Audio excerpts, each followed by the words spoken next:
Meus irmãos, seja a graça e a paz do Senhor Jesus Cristo sobre a vida de cada família nessa manhã. Amém. Vamos abrir um texto da Palavra de Deus que está em Josué, capítulo 24. Josué, capítulo 24. Os versículos são de 14 até o 24. Josué 24, 14 a 24. Já estou lendo aqui na minha Bíblia nova, a Bíblia comemorativa da Igreja Presbiteriana da Lapa, dos 100 anos da Igreja da Lapa, na versão Nova Almeida e atualizada. E você pode acompanhar também nesta versão, porque a partir de hoje nós estaremos trabalhando sempre com esta versão, Nova Almeida e atualizada. Está escrito assim, do versículo 14 para frente. Agora, pois, temam o Senhor e o sirvam com integridade e com fidelidade. Joguem fora os deuses que os pais de vocês serviram do outro lado do Eufrates e no Egito, e sirvam o Senhor. Mas se vocês não quiserem servir o Senhor, escolham hoje a quem vão servir. Se os deuses a quem os pais de vocês serviram do outro lado do Eufrates, ou os deuses dos amorreus, em cuja terra vocês estão morando. Eu e a minha casa serviremos o Senhor. Então o povo respondeu: longe de nós abandonar o Senhor para servir outros deuses, pois o Senhor é o nosso Deus. Ele é quem nos tirou a nós e aos nossos pais da terra do Egito, da casa da servidão. Ele é quem fez estes grandes sinais aos nossos olhos e nos guardou por todo o caminho em que andamos e entre todos os povos pelo meio dos quais passamos. O Senhor expulsou de diante de nós todas estas gentes, até o amorreu, morador da terra. Portanto, nós também serviremos o Senhor, pois Ele é o nosso Deus. Então Josué disse ao povo: vocês não poderão servir o Senhor, porque é Deus santo, Deus zeloso, que não perdoará a transgressão e o pecado de vocês. Se abandonarem o Senhor e servirem deuses estranhos, Ele se voltará contra vocês e lhes fará mal, e os destruirá, depois de lhes ter feito bem. Então o povo disse a Josué: não, o que queremos é servir o Senhor. Josué disse ao povo: vocês são testemunhas contra vocês mesmos de que escolheram o Senhor para o servir. E eles disseram: sim, somos testemunhas. E Josué continuou: agora, pois, joguem fora os deuses estranhos que há no meio de vocês e inclinem o coração ao Senhor, Deus de Israel. O povo disse a Josué: ao Senhor, nosso Deus, serviremos e obedeceremos à sua voz. Termina assim essa passagem: ao Senhor serviremos e obedeceremos à sua voz. Meus irmãos, eu escolhi esse texto para expor à igreja neste dia, como já foi falado aqui no nosso tempo de canções ao Senhor, porque o mês de maio é um mês importante mesmo para nós. Nós entendemos, até como cultura popular, que maio é o mês da família, né? E nós damos tanta importância à família. Então, esse é um texto emblemático, porque Josué cita isso. Josué diz: eu e a minha casa serviremos ao Senhor. Eu e a minha casa serviremos ao Senhor. E eu quero começar contextualizando essa situação aqui, primeiro com as nossas crianças. As nossas crianças, elas acompanham o sermão, elas servem a Deus, trabalham conosco, porque esse é um serviço que nós prestamos a Deus, elas servem conosco. E elas fazem ilustrações para acompanhar o que os pastores pregam. E eu quero pedir que as nossas crianças desenhem a casa deles, a família delas, né, das crianças, e de preferência com a Bíblia lá na casa de vocês, porque casa tem muita importância para uma criança. Eu estou numa semana de muita tristeza pessoal. Aqueles que me conhecem um pouco sabem da minha conexão com o Rio Grande do Sul. É terra dos meus pais, dos meus avós. Eu tenho um apego ao Rio Grande do Sul. Nossa cultura, da nossa família, é cultura gaúcha. Então, nós aprendemos com os nossos pais, desde muito cedo, a amar esse chão, nós chamamos essa terra. Por isso a gente diz que a gente ama o nosso chão. E o Rio Grande do Sul está passando por um tempo tão difícil, meus irmãos. O mais difícil de todos os tempos. A maior enchente no Rio Grande do Sul foi em 1941. Ela foi um desastre que precisamos de décadas para recompor. E a enchente de agora é maior do que a de 1941. Então, esse é um instante em que pessoas perderam totalmente as suas casas, não voltarão mais para suas casas, não tem casa para voltar. Uma das coisas que mais me marcou enquanto ouvia a Rádio Gaúcha, tenho acompanhado todos os dias, agora pela manhã ainda, e o rio Guaíba estava a 5,35 metros de altura. Então invadiu Porto Alegre, os lugares onde a gente caminhava, está todo debaixo de água. Alguns irmãos vieram, como o diácono Eduardo, a Thaís, que vieram de Porto Alegre, e alguns outros irmãos que conhecem, sabem o que é quando uma cidade fica tomada pela água. E é um desastre sem precedentes.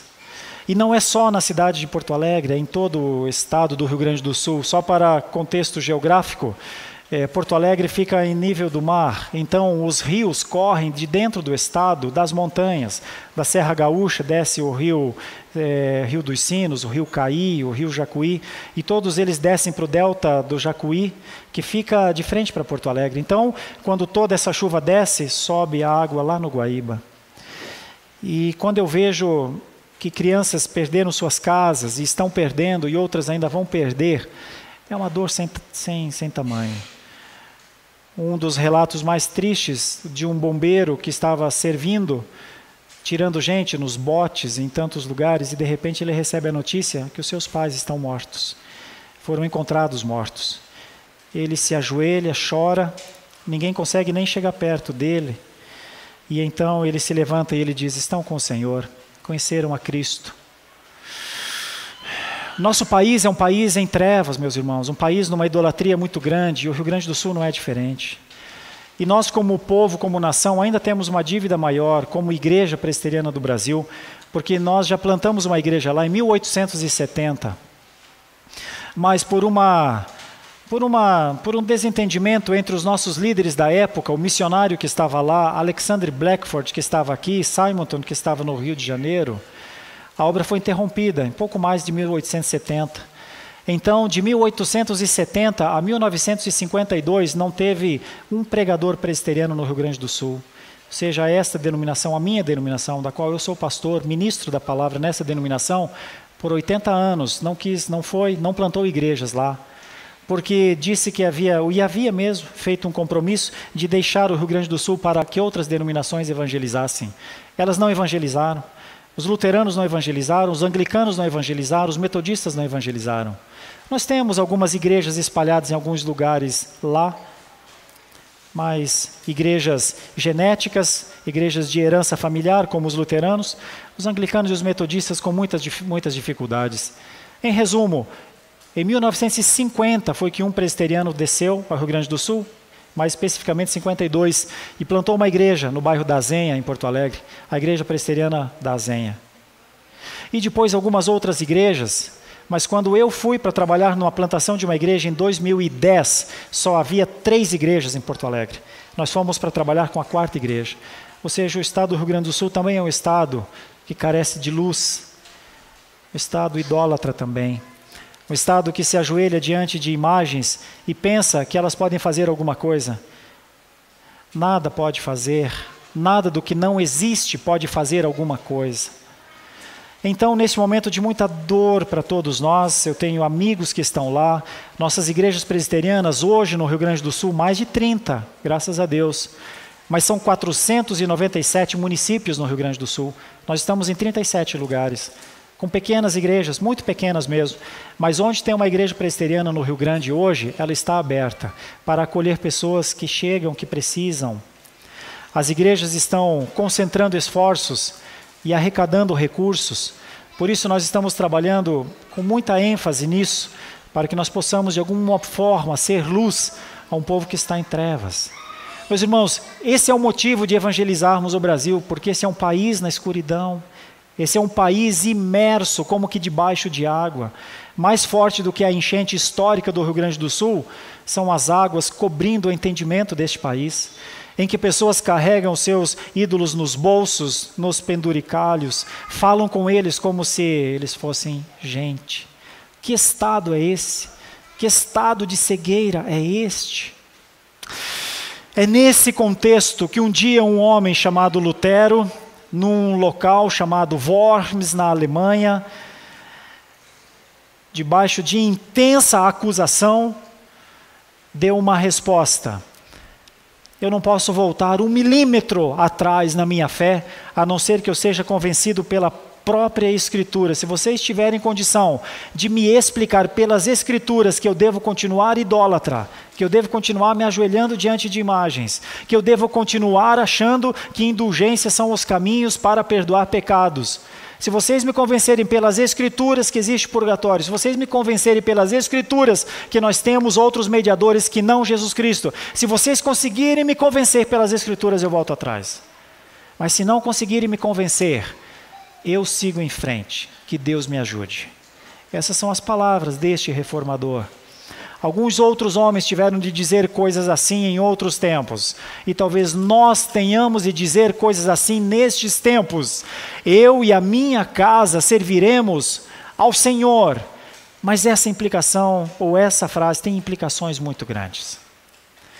Implicações que em Josué foram grandes e são para nós hoje. Então, nessa passagem, 3 coisas vêm à tona, e eu trago isso para que nós pensemos. Vejamos juntos a força do exemplo de Josué. Para ele dizer, eu e a minha casa serviremos ao Senhor, tem uma história. Ele tem uma história com Deus. Que história é essa? Nós vamos ver. Para Josué refutar ou discutir com o povo quando eles dizem, sim, nós também serviremos ao Senhor, para Josué encontrar nas palavras desse povo fragilidade, tem um motivo, nós vamos ver. E esse texto, além de mostrar a força do exemplo, a fragilidade das palavras, que às vezes se dizem, Deus é Deus, Deus é maior, eu creio em Deus, Deus é mais, graças a Deus, glória a Deus. Por trás de tantas palavras que às vezes não são nada, não estão significando nada de fé, Josué aponta um final, uma forma correta de se comprometer com Deus, a forma adequada de se comprometer com Deus.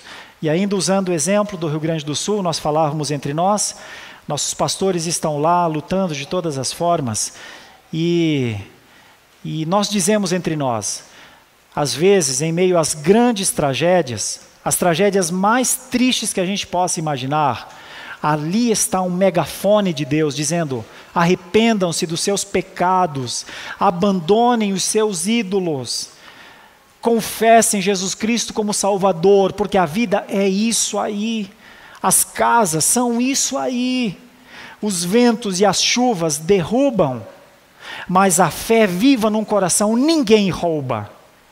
Ninguém toma. Às vezes, como C.S. Lewis dizia, as grandes catástrofes são um megafone de Deus, como que num grito forte, entenda! Mas ainda assim alguns não entendem. Mas essa é a nossa oração, que nesse momento da maior dor do estado do Rio Grande do Sul, ali também possa haver dezenas, centenas, milhares de conversões, nascimento, plantação de inúmeras igrejas sérias que pregam a palavra de Deus e que neste momento, da maior dor talvez de um dos nossos estados, talvez possa ser também o florescer de uma fé viva, porque ele continua sendo um estado alvo de missões. Nós continuamos a investir muito recurso, muito dinheiro em missões lá. Quem sabe? Quem sabe? O texto nos mostra algumas coisas. Veja a força do exemplo desse homem de Josué. Josué começa essa conversa com o povo dizendo assim, eles estão em Siquém, uma cidadezinha, já quase no fim da caminhada, eles já estão vivenciando a graça de estarem na terra prometida. Ele diz assim, agora pois, temam o Senhor e o sirvam com integridade e com fidelidade.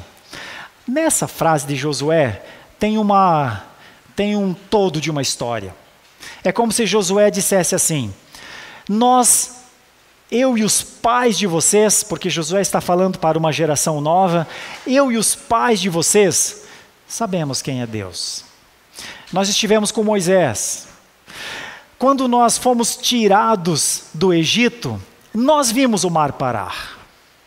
Quando nós entramos no deserto e não havia pão, nós vimos o pão cair do céu.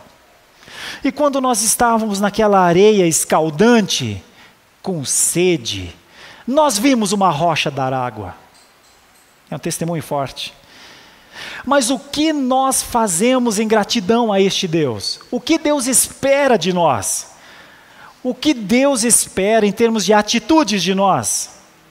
E aí eu uso um exemplo, o exemplo do avô e da avó com o netinho ou com a netinha. Agora há pouquinho, eu vi que o presbítero Eli estava ali, e a família chegando, de repente, o que o netinho fez? A netinha, na verdade, eu acho, né? Ela foi para o colo do vovô, e o vovô mexe no cabelo, e o vovô abraça, e o vovô diz: ah, você veio. E a gente muda até a voz para falar com os netinhos, né? Irmãos, pense numa coisa. Quando um vô ou uma avó abre os braços para receber um neto, e quando esse netinho chega, ele quer ficar abraçado com esse netinho. Tempo. E às vezes, claro, os nossos netinhos são geração rápida. Não é só fast food, é fast abraço também. Vem, abraça e solta, porque vai ver o joguinho, vai ver brincar com as criancinhas. E muitas vezes, vovôs e vovós veem os netinhos sair dos seus braços, os seus braços ainda estão lá abertos, porque eles queriam um pouquinho mais. Eu me lembro de uma avó assim, de duas na verdade. Talvez muitas vezes eu corri, abracei e saí correndo para outro lugar. E elas ficaram lá querendo abraçar um pouco mais. Mudando tudo que pode ser mudado. Isso é estar sempre, totalmente, de maneira consagrada a Deus. Sabe, é ser recebido por um Deus que quer ficar, que fica mais com a gente. Talvez fosse isso que Josué estava querendo dizer. Sabe como um vovô ama um abraço do neto? Assim é Deus lhes vendo consagrados a Ele. Agora, já pensou quando Deus olha para o coração e vê que no coração existe Ele, Deus, mas também existem os móveis de Tobias? Isso é uma outra coisa, uma outra história, uma outra passagem. Mas houve um homem que foi guardando coisas dentro do templo em determinado momento, lá no Antigo Testamento, que as pessoas quando foram limpar aquele templo, viram que o templo estava cheio de coisas que não tinham nada a ver com Deus. Eram os móveis de Tobias. Então, tinha que jogar tudo para fora.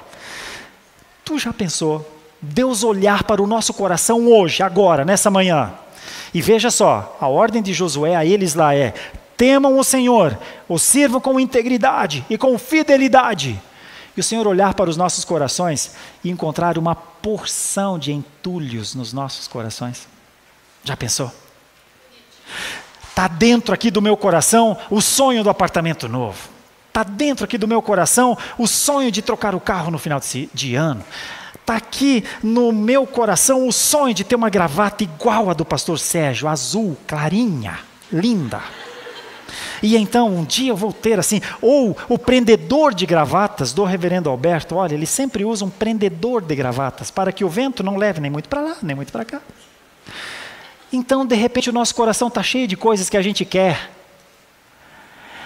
mas talvez não encontre no nosso coração a fidelidade, encontre infidelidade, mesmo que às vezes nós agimos aparentemente com fidelidade, mas fazendo só a metade, dando só uma parte, sem consagração. Já pensou? Pois é, pois Josué estava falando com o povo sobre isso, estava dizendo: olha, quando vocês forem temer ao Senhor, temam totalmente. Quando vocês forem servir, sirvam integralmente. Quando vocês forem falar de fidelidade, sejam totalmente fiéis. E aí ele chega no coração deles como que dizendo assim, mas para vocês fazerem isso, vocês vão ter que ter uma atitude. A atitude é jogar fora os deuses que os pais de vocês serviram do outro lado do Eufrates e no Egito, e sirvam o Senhor. Mas quais eram esses deuses? Havia deuses? Como assim deuses? Nós lemos aqui na passagem, Êxodo 25, o reverendo Alberto leu, não façais para ti nenhuma imagem de escultura, nem embaixo do céu, nem embaixo da terra, nem no escondido, não guarde nada, nada, nada, nada, nada. Isso está em Êxodo capítulo 20, que nós não devemos nos curvar, nem adorar, nem gostar de nenhum tipo de imagem que represente o espiritual de alguma forma. Mas por que é que tem isso? Vocês se lembram quando Moisés estava no monte? Inclusive fazendo ou recebendo de Deus a lei, os mandamentos? Lembram? Moisés estava lá no monte, ficou bastante tempo lá, 40 dias. 40 dias lá, o povo embaixo começou a coçar a cabeça e falar, não volta mais. Não volta mais. 40 dias, não volta mais. E então eles fizeram um bezerro de ouro. Porque eles adoravam a isso quando estavam lá no Egito, ou seja, a idolatria estava dentro, estava no coração. Então, quando Moisés desce, eles estão com o bezerro lá. E um dos mandamentos era, não faça bezerro. Você imagina? Assim era o povo.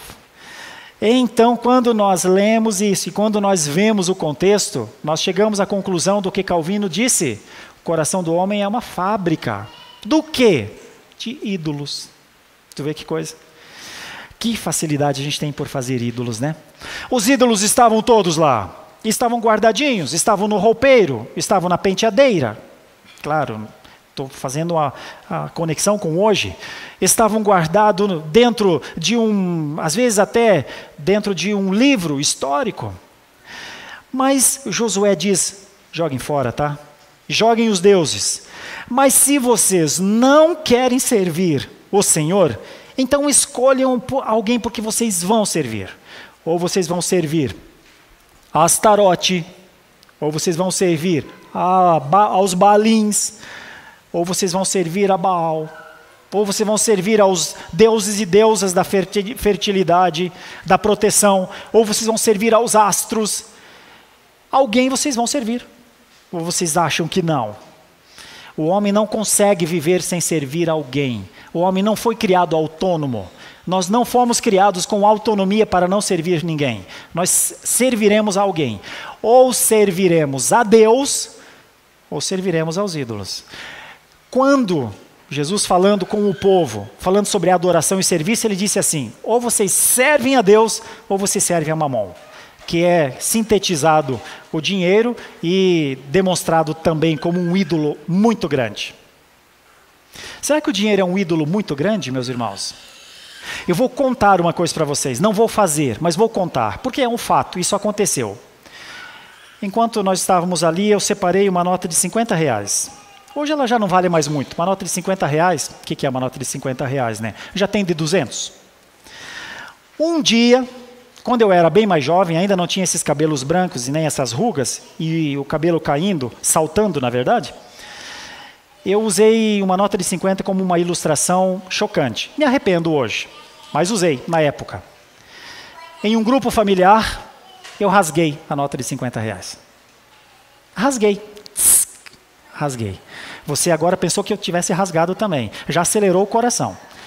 Porque quando alguém rasga dinheiro, está doido. Só pode. Mas eu rasguei a nota de 50 reais e joguei no chão. Falei, isso não é importante. No grupo familiar ficou um silêncio.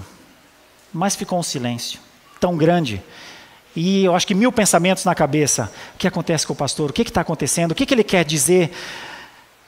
E uma instabilidade assim. Aí eu fiquei com vontade de rasgar essa nota hoje, mas eu acho que talvez eu te escandalizaria se eu fizesse isso. Então eu vou fazer outra coisa. Eu vou depositar como oferta aos missionários, lá naquele gasofilácio. Não quero mais essa nota de 50 reais. Eu iria rasgar, imagine. Eu vou entregar lá para as missões. Porque nunca você vai ver alguém rasgar uma nota de 50, nem de 100, nem de 10, nem de 2, nem de 1. Nem tem mais. Porque parece um pecado. E é verdade, nós somos ensinados a administrar os recursos de maneira adequada. Nós somos ensinados a sermos mordomos dos recursos. Mas isso aqui vira um ídolo tão grande, que pessoas entregam as suas vidas atrás de 10 dessas notas, 20 dessas notas, 100 dessas notas, 50 dessas notas. E então eles entregam a sua saúde, os seus esforços, abandonam a sua família atrás dessa nota. Ou de muitas dessas notas. É verdade, hoje nós quase não vemos notas, eu até estranho estar com uma nota. Hoje é tudo em digital. Mas já pensou o que acontece com alguém que tem uma conta com muitos números e de repente em um determinado dia vai lá e está zerada a conta? Será que ele fica em paz? Ou ele morre um pouco? É sobre isso. Ídolo é um negócio forte que domina a gente. Ídolo é um negócio que controla a gente. Ídolo é um negócio que faz a gente se cansar, adoecer, e a gente não larga dele. Essa é a força dos ídolos. Só que Josué disse, claro, não era uma nota de 50, nem dracma tinha naquela época. Claro, ele está falando de outras coisas, ele está falando de coisas visíveis, coisas religiosas, coisas que apontavam para deuses que os consumiam. Mas é a mesma força, não muda muito não, é a mesma força. É por causa da idolatria que pessoas são infiéis a Deus nos seus dízimos. Porque elas têm vontade de comer isso daqui. Parece que é parte do corpo delas. E então elas não consideram a parte que é de Deus. Porque são idólatras. Não são descuidadas. Não é que elas não entenderam totalmente. Elas só são idólatras. Porque o dinheiro é o seu ídolo. Veja o que Josué diz. Joga fora. Joga agora. Joga fora o ídolo, todos os ídolos. Mas se não quiserem jogar, e com essa atitude não quiserem servir ao Senhor, com integridade e com fidelidade, não contem comigo para isso. Eu estou fora. Hashtag não estamos juntos. Eu estou fora. Eu e a minha casa serviremos ao Senhor. Ah, meus irmãos, alguém poderia falar, com que autoridade o senhor fala isso, seu Josué? Como assim? O senhor não tem seus ídolos guardados como nós? Josué tem uma história, um exemplo. Josué foi um dos espias que subiu àquela terra, que viu a terra, e que quando voltou com os outros 10 espias, porque era Josué, Calebe mais 10, os 10 disseram, ok, a terra é boa, mas ok, não dá para a gente, não é para nós. Nós não temos força, nós não chegamos lá, nós não temos como alcançar. Os gigantes são muitos, nós somos muito pequenos, como gafanhotos. As muralhas são enormes. Quem vai subir aquelas muralhas? Nós! Imagina! E então Josué e Calebe disseram, peraí. Tudo isso é verdade, mas tem uma verdade anterior a essa. Deus não disse que é nossa terra? Deus não disse que essa terra é da gente? Vocês vão duvidar de Deus? Vocês podem ter medo dos gigantes. Mas antes precisam ter medo de Deus. Antes precisam temer a Deus. Se Deus disse que é a nossa terra, bora fazer as malas? A gente tem uma história, tem uma caminhada? Bora! Vocês conhecem essa história, ela está narrada mais atrás. A história dos espias que por medo e por conta da sua idolatria, não creram em Deus o suficiente. Aqui está o resultado. Os filhos daqueles homens estavam cheios de ídolos. E Josué diz, tudo bem se não quiserem servir ao Senhor, vão servir então quem vocês quiserem. Mas aí eu acho interessante, porque depois dessa força do exemplo de Josué, de crer em Deus, de o caso de ele e a sua casa inteira servirem a Deus, ao Senhor, o povo tem uma resposta. E a resposta é linda, meus irmãos, mas é vazia. A resposta é perfeita, vocês vão entender, é isso que eu chamo de fragilidade das palavras. Eles dizem assim, Josué, longe de nós abandonar o Senhor para servir a esses deuses que a gente carrega. A gente não vai servir a eles, Josué. Não, é Deus quem nos tirou, a nós e a nossos pais da terra do Egito, Josué, da casa da servidão. Claro, é Deus que fez esses grandes sinais aos nossos olhos e nos guardou por todo o caminho, Josué. Claro, foi sim o Senhor que expulsou de diante de nós todas essas gerações, essas gentes. Sim, foi sim. Portanto, Josué, a gente também servirá ao Senhor.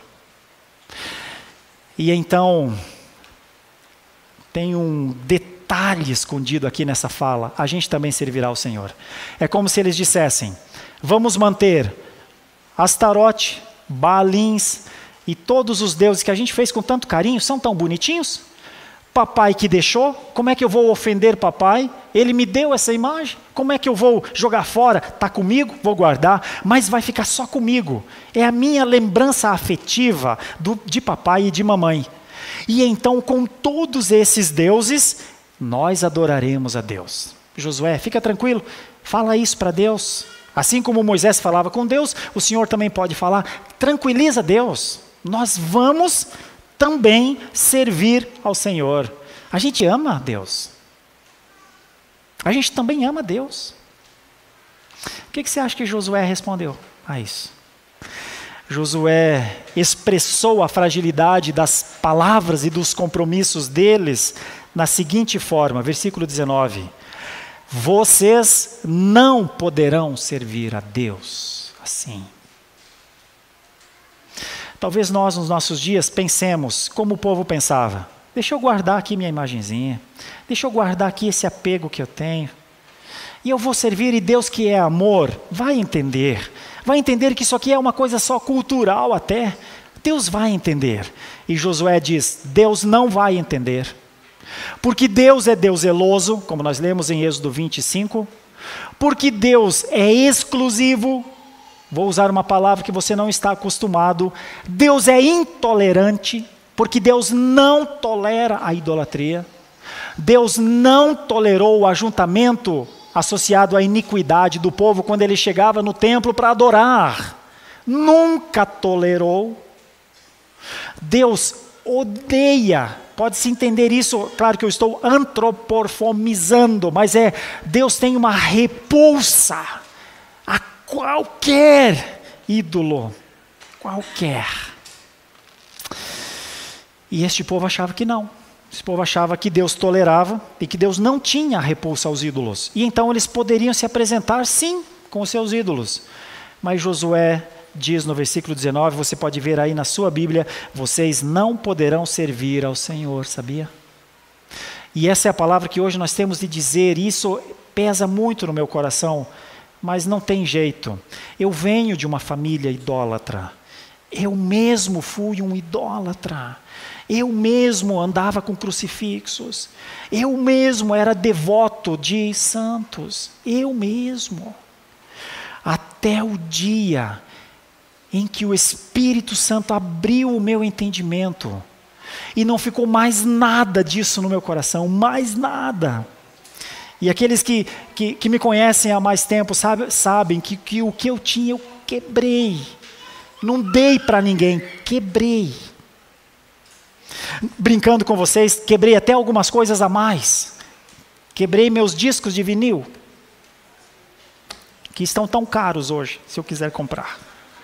Quebrei, porque não fazia sentido mais aquilo tudo estava dentro de um campo de entrega, de consagração, de idolatria. Você já pensou se Deus, o Deus que está neste lugar, que ocupa cada polegada deste lugar, o Deus que fala por sua palavra, e a palavra dele diz: você não pode servir a Deus porque Deus é santo, é exclusivo, você não pode servir a Deus com outros deuses no seu coração. Encontrar alguém de nós aqui hoje com o coração dividido? Você já pensou? Você já pensou se entre nós tem alguém que está assim, com a sua imagem, com o seu ídolo escondido em casa? E você vai sair daqui e vai lá se encontrar com ele. Eu tenho que dizer, como ministro da palavra, não tem outra coisa a você fazer a não ser destruir isso. Você precisa destruir isso para o seu próprio bem, por sua vida, pela sua família. Não tem honra a pai ou mãe, respeito a pai ou mãe maior do que adorar a Deus vivo, ao Deus vivo de Israel. É assim que você honra um pai ou uma mãe. Não é guardando um desvio de adoração.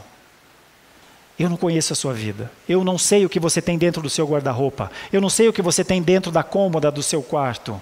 Eu não sei o que você tem embaixo do lugar onde a sua televisão está em cima. Eu não sei o que você pensa sobre dinheiro. Mais uma coisa eu preciso lhe dizer nessa manhã: joga fora tudo aquilo que está ocupando espaço no seu coração que se pareça com um entulho. Joga fora se você quiser servir ao Senhor, ou faça a opção que você não quer servir ao Senhor. Ou se Ele enviou o seu Filho como o único e suficiente Salvador, isso não importa para você. Se Ele disse que só por Ele e por ninguém mais é possível ir ao céu, e você diz, não, eu quero ficar com os meus ídolos, porque não tem outra coisa a fazer.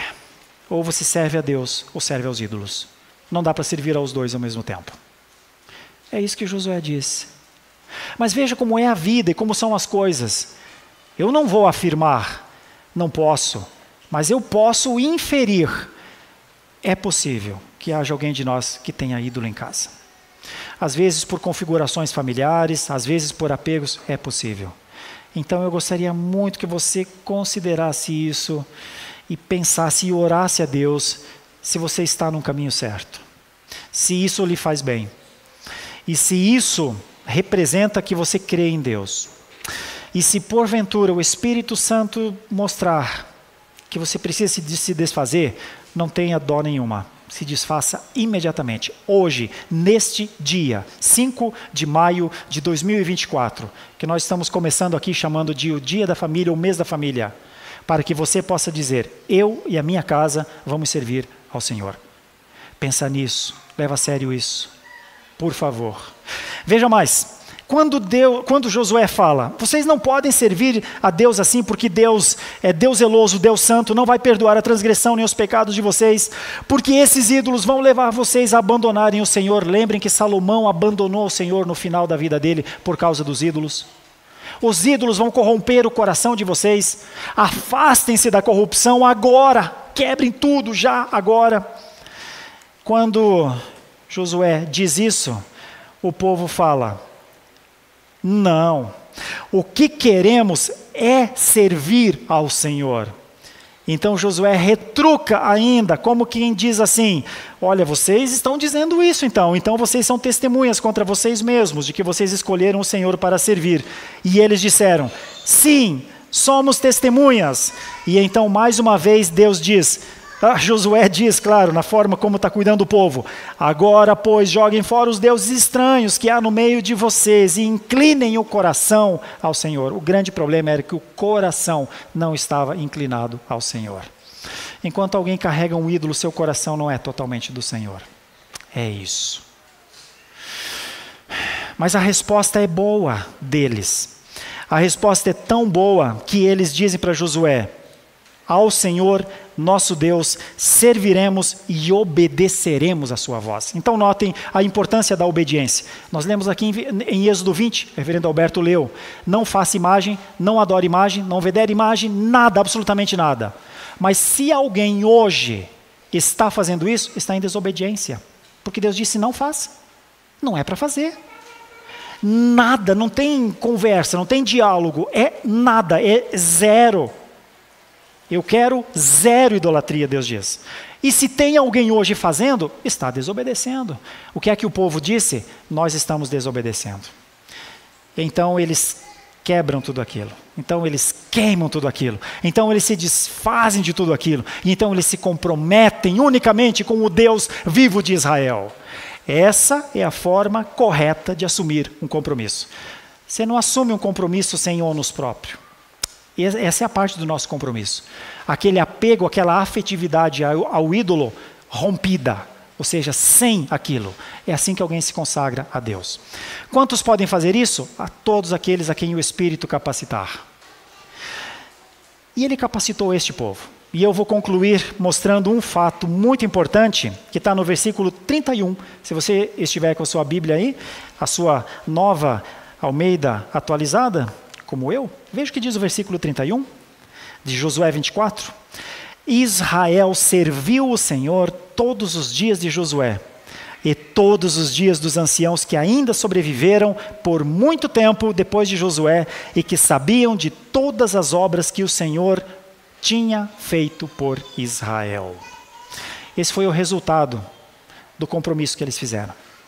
Não só a geração de Josué, mas a geração dos anciãos, aqueles que ainda eram crianças no tempo de Josué e que ficaram velhos depois. Eles serviram ao Senhor.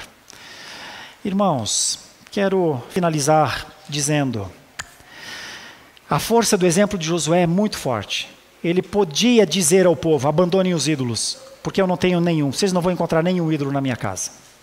Esse era o exemplo de Josué. A fragilidade da resposta do povo podia ser contestada, porque o povo falava de boca para fora. Nós podemos também adorar a Deus, nós vamos adorar a Deus também, querendo adorar todos os seus outros ídolos. Fragilidade nas palavras. E então Josué mostra um caminho de compromisso. O caminho de compromisso de Josué foi muito simples assim. Vocês vão crer verdadeiramente em Deus? E todos eles diziam, sim, vamos crer. Então essa palavra é testemunha contra vocês mesmos. Se vocês não crerem, vocês se fazem mentirosos. Não mintam para Deus, ele diz numa outra palavra. Assumam o compromisso que vocês fazem. Vão até o fim. E o resultado é que pelo menos 2 gerações serviram integralmente ao Senhor. Esse é o grande, é o momento mais lindo de uma passagem, quando ela termina bem assim. As nossas crianças estão desenhando as casas delas, e a minha oração é que, nas casas em que as nossas crianças ouviram o Evangelho, que as casas deles, quando eles forem adultos, também sejam casas em que os filhos deles ouçam o Evangelho. Mas para isso os ídolos têm de ser jogados fora agora. Se você é pai ou mãe, e seu filho sabe que você tem um ídolo em algum lugar, saiba que você está fazendo um grande mal a ele, à vida dele. E a única maneira será pelo seu exemplo. Se você der o exemplo, ele vai entender que você adora unicamente a Deus. E então não serão só palavras, serão ações. É um compromisso firmado. Podemos fazer isso? Feche seus olhos, vamos orar. Deus amado, Deus dos céus, Deus da terra, Deus da nossa vida, Senhor vivo, que fala conosco e que nos ouve. Como poderíamos desvirtuar esta relação contigo, criando formas abomináveis aos teus olhos? Senhor, nós te agradecemos pelo Senhor falar, assim não dá. Realmente assim não pode. Ajuda-nos, Senhor, nas decisões que temos de tomar. Talvez alguém aqui entre nós tenha de tomar uma decisão e terá de ser agora para o seu próprio bem, para o bem da sua família, para que ele ou ela também possa dizer, está tudo certo, eu e a minha casa estamos servindo ao Senhor agora. Leva-nos a isso, nós te pedimos, Senhor, em nome de Jesus, amém e amém. Muito obrigado por nos acompanhar até o final deste vídeo. Para receber mais reflexões e ficar por dentro dos próximos conteúdos, te convidamos a seguir as nossas redes sociais que estão na descrição. Alguns vídeos aparecerão na tela, caso queira continuar nos assistindo. Abraço e até a próxima!